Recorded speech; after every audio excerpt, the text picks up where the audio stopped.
अस्सलाम वालेकुम my YouTube family. कैसे आप सब लोग? उम्मीद करती हूँ आप सब लोग खैरियत से होंगे। मेरे वालिद जब कभी मेरे कमरे में आते और देखते कि बत्ती जल रही है और मैं कमरे में नहीं हूँ तो कहते तुम बत्ती क्यों नहीं बुझाते, इतनी बिजली क्यों ज़ाया करते हो। जब वो वाशरूम में जाते और नल से पानी टपक रहा होता तो ज़ोर से कहते तुम नल को अच्छी तरह बंद क्यों नहीं करते, इतनी पानी की बर्बादी क्यों हो रही है। हमेशा वो मेरे ऊपर तनकीद करते और मुझ पर इल्ज़ाम लगाते कि मैं सुस्ती का शिकार हूँ।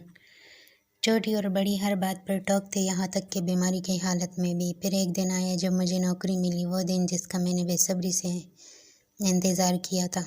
आज मैं अपनी ज़िंदगी की पहली नौकरी के लिए इंटरव्यू देने जा रहा था। ये एक बड़ी कंपनी में एक मुअज़्ज़ज़ मुलाज़मत के लिए था।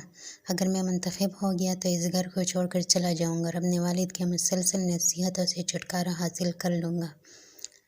सुबह सवेरे उठा, बेहतरीन कपड़े पहने, खुशबू लगाई और निकलने लगा। दरवाजे के पास किसी ने मेरे कंधे पर हाथ रखा। मैंने पलट कर देखा तो वालिद मुस्कुराते हुए खड़े थे, हालांकि उनकी आंखों में बीमारी के आसार नुमायां थे। उन्होंने मुझे कुछ पैसे दिए और कहा मैं चाहता हूँ कि तुम पर इत्तेमाद रहो और किसी सवाल से ना डरो। मैंने ये नसीहत सुनकर बेजारी से मुस्कुराया। अंदर से सोच रहा था कि ये भी वक्त है नसीहत करने का, जैसे वो मेरी खुशी के लम्हे को ख़राब करना चाहते हों।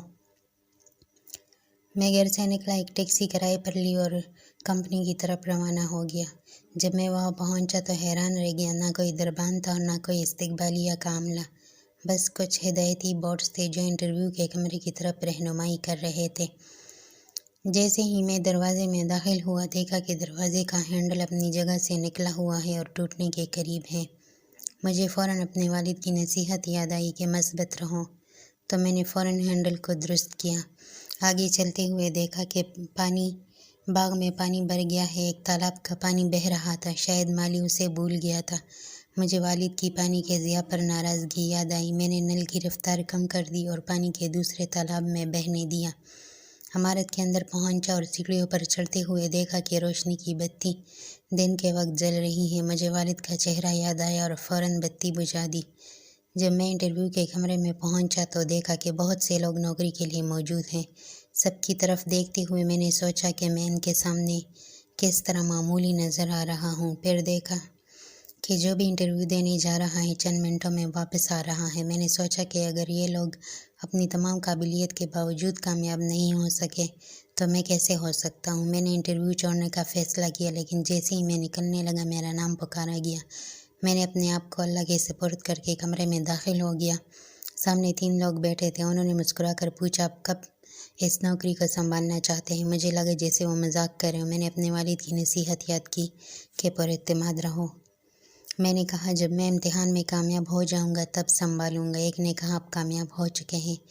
मैं हैरान रह गया कि किसी ने मुझसे कोई सवाल नहीं पूछा और उन्होंने बताया कि मेरा इम्तिहान हो चुका है।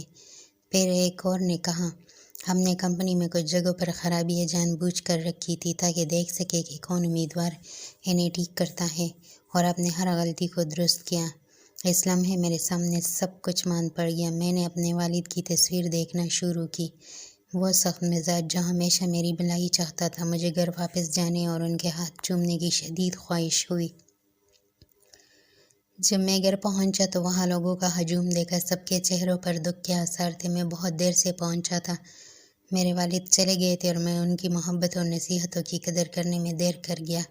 वालिद आपने हमेशा मुझे दुरुस्त रास्ता दिखाया और मैं आपका शुक्रगुजार हूँ। हमारे माँ बाप हमें जो भी कहते हैं हमारे भले के लिए कहते हैं, इसलिए वक्त रहते हुए अपने वालिदैन की कदर करें। कैसी लगी वीडियो? अगर अच्छी लगी तो प्लीज़ मेरे चैनल को सब्सक्राइब करें ताकि मेरी भी हौसला अफजाई हो। वीडियो को शेयर करें, लाइक करें, कमेंट्स भी कर दिया करें। जज़ाकल्लाह।